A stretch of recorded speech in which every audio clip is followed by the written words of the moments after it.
Howdy folks, welcome back to Callous Hands Farming. I'm going to give you a run through of our garden today.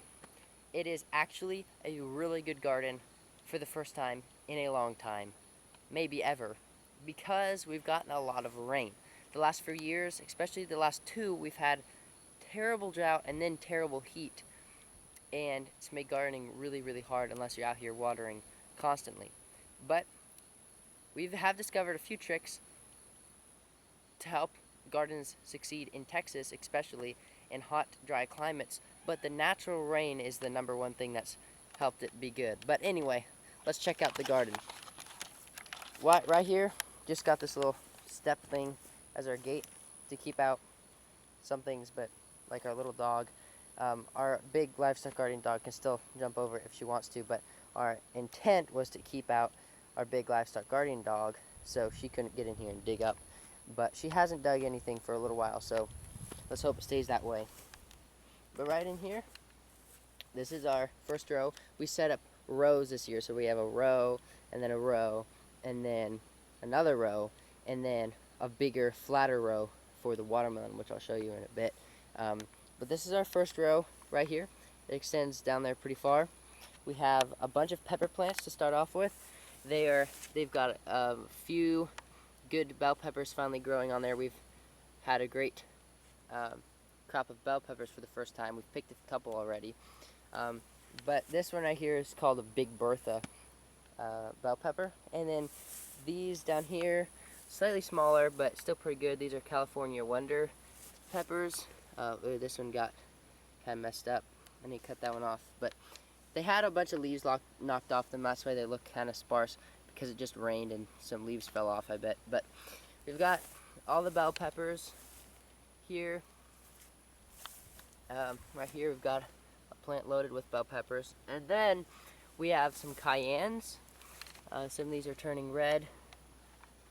These aren't huge either, but we got some good red peppers in there. That one's loaded with them.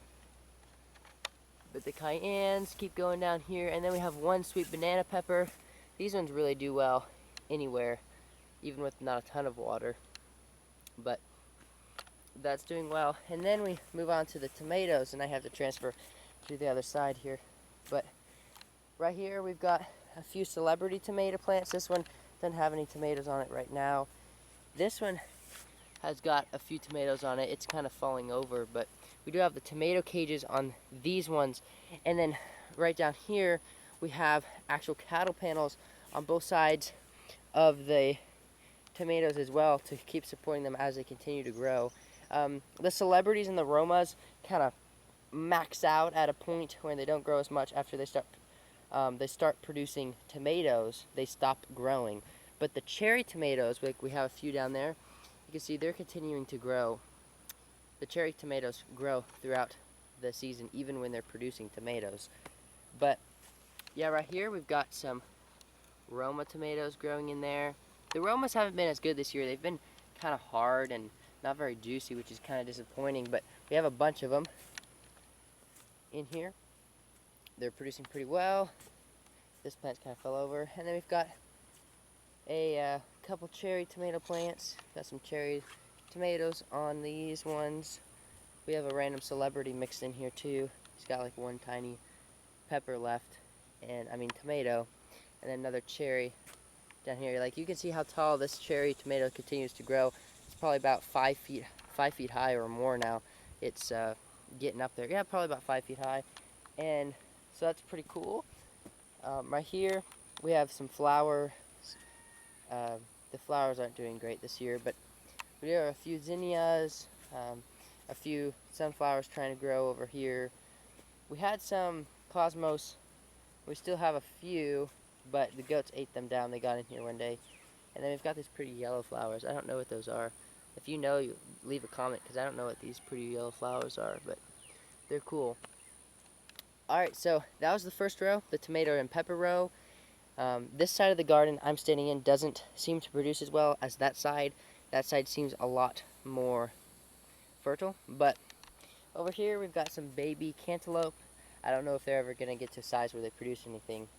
Probably not. Right here we have a huge oregano plant. I mean, he just went off berserk. We have a dill plant here, but it's flowering, so it doesn't have a lot of dill on it anymore.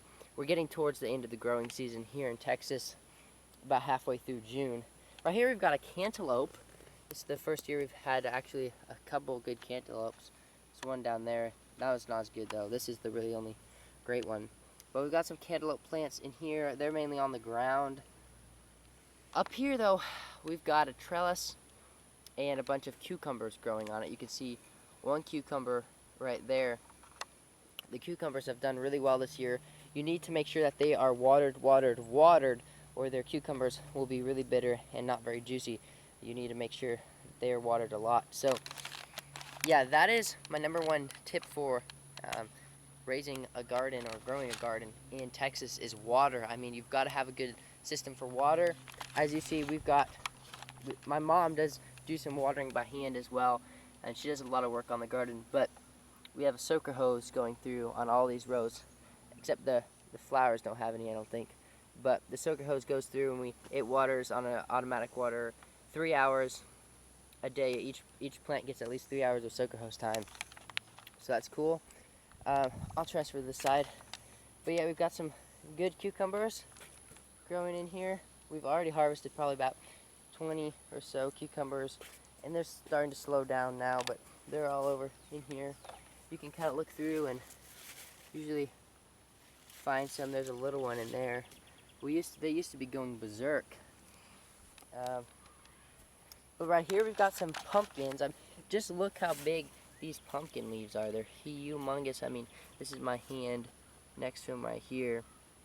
They're really large and healthy pumpkins, although the squash bugs have been a pain and they need a lot of fertilization. You need to fertilize pumpkins like every 2 or so weeks. When the leaves start turning yellow, it's usually time to fertilize. They're a high maintenance squash plant, but we've got some of those in here. We have a couple more cucumber plants in here as well. The cucumber leaves have more of this pointy look. This is a cucumber, whereas this is a watermelon. I mean a pumpkin. This is a pumpkin. This is a cucumber. The pumpkins have kind of been squeezing out the cucumbers though, taking all the room for themselves. Here's a baby pumpkin right here. Baby pumpkin. But yeah, the pumpkins have done pretty well besides them being just high maintenance. And then right here we've got a bunch of good pumpkins that are starting to turn orange. Got 1, 2, oh, there's a squash bug. See him right there? Those guys are terrible, and they have so many babies. I mean, really terrible. Let me get that guy. Get over here, buddy. Got him. But these are tiny baking pumpkins. It could also be used for decoration. They're really cute, but they're meant for baking. We've got a couple, pretty big one back in there. Kind of been underperforming. The pumpkins haven't done as well as we'd like them to, but there's another one there, a tiny one there, a bigger one there, one back there, and one pumpkin right here. This guy is almost fully orange. We haven't picked them because I heard you're not supposed to pick them until the vines all die, which they are starting to, but I'm not sure if that's just because they haven't gotten enough water or maybe fertilization. But there's the pumpkins. They're kind of going crazy. We do have one giant sunflower growing in there with them and another sunflower mixed in. And then right here, this is the next row. These are our humongous cherry tomatoes. Oh, let me just do this so you can get an idea. I mean, it's like a jungle of cherry tomato vines back here. The ground, I guess, is really fertile. They've grown up the cattle panels a ton. They are massive. And, whoa, almost fell over. But they are, I mean, you can see some tomatoes back in there, but the tomatoes are almost impossible to get to just because of where they're located. We don't have a lot of space to go around the plants. They're huge. I mean, it's an absolute crazy fest in here. There's some pumpkins growing even like on top of the tomatoes, but they're really hard to pick the cherry tomatoes from these crazy bushes. But last but not least, except for our sweet potatoes, which I'll go over in a bit, and these giant flowers, which are huge. They have little orange flowers that aren't really that pretty, but their plants are huge. We also have one corn stalk growing in here. Let me see if his corn, there's his corn cob. He has a couple of them. That guy's probably about ready to be picked. I think that's just feed corn though, not sweet corn. But here's our watermelons, which watermelons grow great here because we have sandy soil, as long as they get enough water. We have two varieties growing in here, Charleston Gray, like this one right here. This is a Charleston Gray, kind of like this mottled light color. A pretty big one here. And then we also have a bunch of Jubilees, a ton of Jubilees. Like this one right here, this one right here. These are like your typical watermelon, except they're elongated and they're huge. They're not round like the ones you usually get from the store. But I mean, this is all watermelon, guys. This whole area is just watermelon vines mixed in with weeds. But I mean, the weeds don't really matter when the plants are this huge. We only probably had about maybe 15 maximum plants in here, but the tendrils are just growing everywhere, trying to go into the pasture. Like this one, we had a curve back, it was going into the goat pasture. They're just really everywhere. Here's another Jubilee right here. It's really hard to tell when these Jubilees are ready to be picked. I mean, we've picked a few already, a couple, and they've just been white or pink inside. They haven't been ready, even though they sounded really hollow, like that. But I'll just keep going around here. Keep looking. Here's a little baby one. Little baby Jubilee. The Jubilees have been doing really well. We've got one here. One in there. Another one back in there. A 4-pack here. 1, 2, 3. That one's tiny. I don't know if it'll make it. And 4. But I'll keep going back here. This one's ginormous. Ginormous right here. Big boy. This one right here is really dark. More dark than light. It's interesting to see the varieties, but there's our watermelon patch, which has grown out over here and everywhere, and grown out over there. But last but not least, or probably actually least, because we have no idea if they're going to work, and very few of the plants survived, but our sweet potatoes. Like, this is one vine, guys, or a couple vines, and they're going crazy.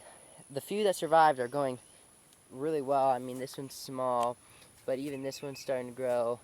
They vine really well. We're gonna, see if we can get some sweet potatoes. There's not very many plants, but the few that are here are doing pretty well. We've always grown red Platonic, I think is how you say it, but we've always grown the regular potatoes, and they do great here.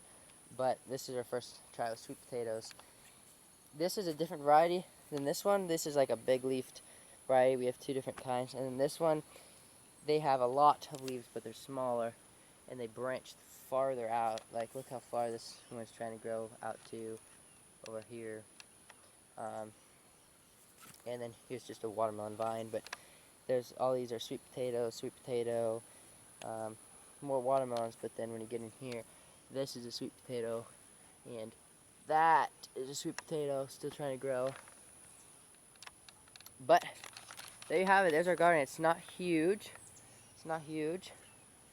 But it has produced really well this year with still a lot of work. It takes a lot of work to do gardens. My mom does a lot with it still. But we've learned a few things.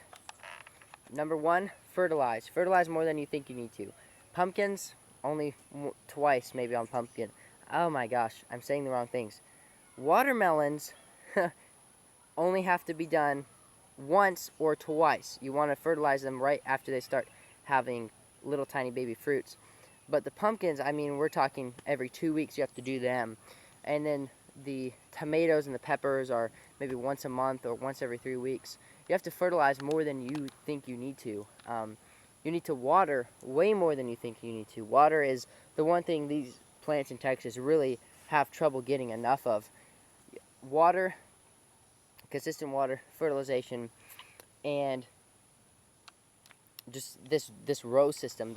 The raised rows has worked pretty well for us this year. The soaker hoses just run right along the top of it usually, and it's worked pretty well. So those 3 things, you might consider adding those methods.